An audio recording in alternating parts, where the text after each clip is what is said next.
મારા લીલવા ઘોડા વાળા, મારા લીલવા નેજા વાળા બાપ, તે તો ભેરવાને ભોમા બનાવ્યો તો બાપ. હજી આ કળજુગના માનવીની મને સંભાળે, મારા લીલવા ઘોડાનો એક પગ ઊંચો જ છે. હા, જ્યાં મને સંભાળે વન વગડે. અને મારો રણુજાનો રાજા જો એક દી મારા ભુવા ભક્તોના વારે જેનું ભો નો રવને એ તો મને રામા પીરને મને ખોટ પડી જાય બાપ.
મારી કાલક્યા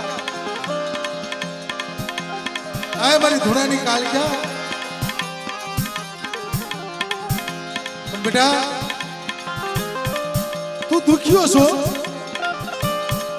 હું કાલક્યા ઓળખું છું, તું દુખ્યો છો. પણ બેટા જેમ કાળિયા ભીલની વારે મારી સાવન સડી હતી,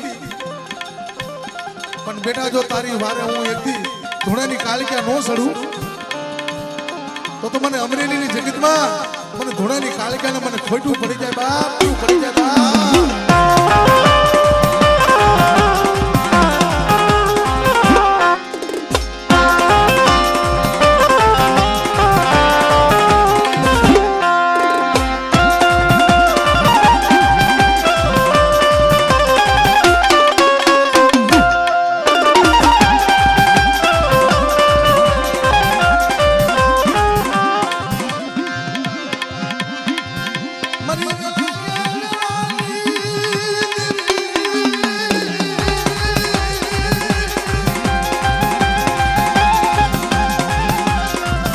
કોઈથી માધી બંધાવ નહીં, કોઈથી માધી બંધાવ નહીં, હું ધોળાની કાલક્યા. મારી પવન રૂપી મારા ધારિયા પવન બાપ, કે મને કાલક્યાને કોઈ દુખ્યો બતાવો બેટા. હા હા આનું ધોળાની કાલક્યા તો દુખિયાના દુઃખ જો પાણી ભણે નો પી જાવ ને તો મને ધૂળેની કાળિકાને મને ખોટું પડી જાય બાપ, ખોટું પડી જાય બાપ.